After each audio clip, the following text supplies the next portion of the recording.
എല്ലാ football പ്രേമികൾക്കും CK ടോക്സിന്റെ മറ്റൊരു football ടോക്കിലേക്ക് ഒരിക്കൽ കൂടി സ്വാഗതം. ഇന്നത്തെ ഈ ഒരു വീഡിയോയിൽ നമ്മൾ പ്രധാനമായും ചർച്ച ചെയ്യാൻ പോകുന്നത് കേരള ബ്ലാസ്റ്റേഴ്സ് FCയുടെ അറ്റാക്കിംഗ് മിഡ്ഫീൽഡർ ആയിരുന്ന അഡ്രിയാൻ ലൂണയുടെ പകരക്കാരനെ കുറിച്ചും കൂടാതെ മറ്റു കുറച്ച് ട്രാൻസ്ഫർ ന്യൂസുകളുമാണ്. അപ്പോൾ വിശദമായ വീഡിയോയിലോട്ട് കടക്കുന്നതിന് മുമ്പായി നിങ്ങൾ ഇതുവരെ ഈ ചാനൽ സബ്സ്ക്രൈബ് ചെയ്തിട്ടില്ല എങ്കിൽ ഇതുപോലുള്ള കൂടുതൽ ബ്ലാസ്റ്റേഴ്സ് ISL അപ്ഡേറ്റുകൾക്ക് വേണ്ടി ഈ ചാനൽ ഒന്ന് സബ്സ്ക്രൈബ് ചെയ്തു വെക്കാൻ ശ്രമിക്കുക. നമ്മുടെ ഈ ചാനൽ റോഡ് ടു 10K സബ്സ്ക്രൈബേഴ്സിലേക്ക് കടന്നുകൊണ്ടിരിക്കുകയാണ്.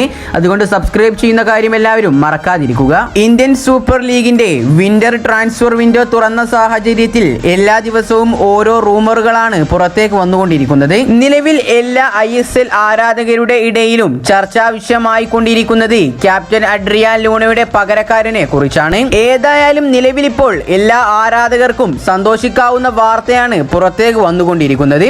അതെ, ലൂണയുടെ പകരക്കാരനെ ഈ 2-3 ദിവസത്തിനുള്ളിൽ സൈൻ ചെയ്യുമെന്നാണ് ഏറ്റവും പുതിയ റിപ്പോർട്ടുകളിൽ നിന്നും നമുക്ക് മനസ്സിലാക്കാൻ സാധിക്കുന്നത്. ഇത് കൂടാതെ സൂപ്പർ കപ്പിന് ഒരുങ്ങിക്കൊണ്ടിരിക്കുന്ന കേരള ബ്ലാസ്റ്റേഴ്സ് FCയുടെ സ്ക്വാഡിൽ ലൂണയുടെ പകരക്കാരൻ ഉണ്ടാവുമെന്നും അറിയാൻ സാധിച്ചിട്ടുണ്ട്. ഇനി നമുക്ക് ഗോളിന്റെ പുറത്തേക്ക് വിട്ട ഏറ്റവും പുതിയ റിപ്പോർട്ടിലേക്ക് ഒന്ന് കടക്കാം. നിലവിൽ കേരള ബ്ലാസ്റ്റേഴ്സ് FC അഡ്രിയാൻ ലൂണയുടെ പകരക്കാരനെ കണ്ടെത്തിയിട്ടുണ്ട്.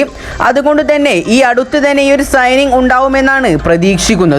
ഈ ഒരു സൈനിങ് നീണ്ടുപോകാതെ എത്രയും പെട്ടെന്ന് ടീമിലേക്ക് എത്തിക്കുന്നതിന്റെ കാരണം എന്താണ് എന്ന് വെച്ചാൽ ഈ വരാൻ പോകുന്ന കലിംഗ സൂപ്പർ കപ്പ് സ്ക്വാഡിൽ ലൂണയുടെ പകരക്കാരനും ഉണ്ടാവുന്നതാണ്. ഇതുകൊണ്ട് തന്നെ കേരള ബ്ലാസ്റ്റേഴ്സ് FC ഈ ഒരു സൈനിങ് ഒരു കാരണവശാലും നീട്ടിക്കൊണ്ടുപോവാൻ സാധ്യത കാണുന്നില്ല. ഇക്കാര്യങ്ങളൊക്കെയാണ് ഗോൾ ഇന്ത്യയുടെ ഏറ്റവും പുതിയ ട്രാൻസ്ഫർ റിപ്പോർട്ടുകളിൽ നിന്നും നമുക്ക് മനസ്സിലാക്കാൻ സാധിച്ചിട്ടുള്ളത്. കലിംഗ സൂപ്പർ കപ്പ് മത്സരത്തിൽ കേരള ബ്ലാസ്റ്റേഴ്സ് FCയുടെ ആദ്യ മത്സരം നടക്കാൻ പോകുന്നത് ഷിൻലോങ് ലജോഗിനെതിരായിട്ടാണ്. ഈ ഒരു മത്സരം നടക്കാൻ പോകുന്നത് ജനുവരി 10-ാം തീയതിയാണ്. ഇനി സൂപ്പർ കപ്പ് തുടങ്ങാൻ വേണ്ടി 3 ദിവസങ്ങൾ മാത്രമാണുള്ളത്.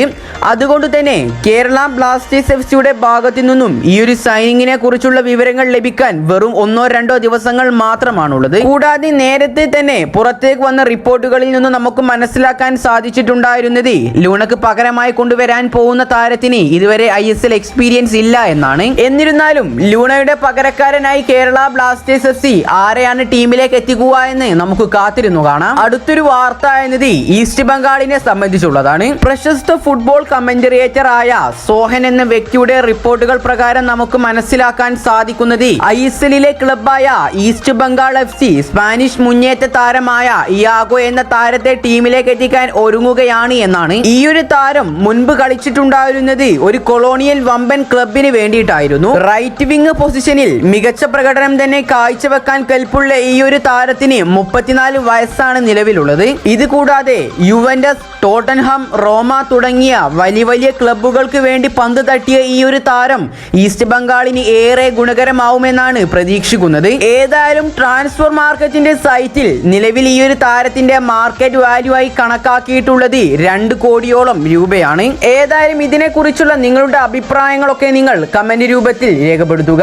കൂടാതെ ഈ ഒരു തുക കൊടുത്തുകൊണ്ട് ഈസ്റ്റ് ബംഗാൾ താരത്തെ ടീമിലേക്ക് എത്തിക്കുമോ എന്നുള്ളതും നമുക്ക് കാത്തിരുന്നു കാണാം. നമ്മുടെ ഈ ഒരു CK ടോക്സ് സ്പോർട്സ് എന്ന ഈ ഒരു ചാനൽ 10K സബ്സ്ക്രൈബേഴ്സിലേക്ക് അടുത്തുകൊണ്ടിരിക്കുന്ന ഈ ഒരു സാഹചര്യത്തിൽ നിങ്ങൾ ആരും ഈ ചാനൽ സബ്സ്ക്രൈബ് ചെയ്തിട്ടില്ല എങ്കിൽ ദയവായി ചാനൽ ഒന്ന് സബ്സ്ക്രൈബ് ചെയ്തു വെക്കാൻ ശ്രമിക്കുക. കൂടുതൽ ഇതുപോലുള്ള ISLനെ കുറിച്ചും ബ്ലാസ്റ്റേഴ്സിനെ കുറിച്ചുള്ള അപ്ഡേറ്റുമായി വീണ്ടും വരാം. Good bye.